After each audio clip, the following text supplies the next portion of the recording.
বাংলাদেশের কিছু কিছু জায়গা রয়েছে এতটাই সুন্দর, সেই সকল জায়গাগুলোতে গেলে আপনার একদমই মন চাইবে না আসার জন্য। আমি এখন ঠিক এমনই একটি জায়গায় রয়েছি।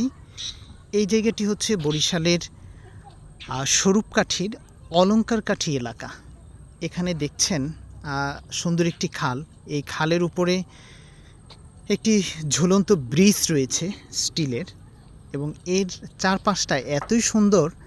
আমি প্রায় ঘণ্টাখানেকের মতো এই খালটি দেখছেন, এই খালে ঘুরেছি।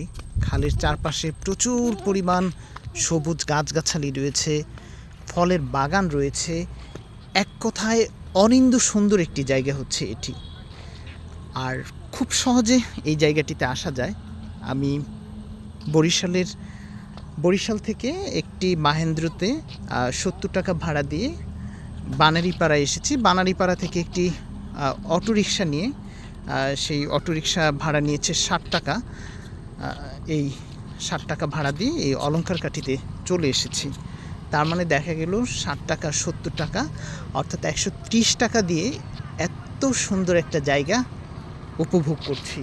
আরেকটি বিষয়, যে এই এলাকাগুলোতে যে ঘুরছে, এখানে কিন্তু কোনো ফি লাগছে না, কারণ এটা হচ্ছে একদম ন্যাচারালি গড়ে ওঠা একটি জায়গা। খুবই ভালো লাগবে আপনারা যেখান থেকেই আসেন না কেন, কারণ এখন তো খুব সহজেই ঢাকা বা যে কোনো জায়গা থেকে বরিশালে আসা যায়। বরিশালে এসে এই স্বরূপকাঠিতে আসলে এই সুন্দর সুন্দর জায়গাগুলো আপনি দেখতে পাবেন।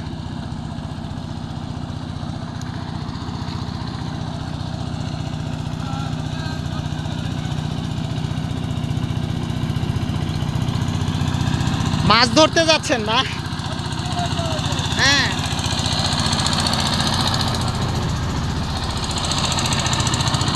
এই যে ওনারা যাচ্ছে সন্ধ্যা নদীতে ইলিশ মাছ ধরতে। আর এই যে খালটি দেখছেন, এটি মূলত হচ্ছে সন্ধ্যা নদী থেকে এসেছে। সন্ধ্যা নদী থেকে এর সৃষ্টি হয়েছে। এদিকটায় আবার প্রচুর ইলিশ মাছ পাওয়া যায়।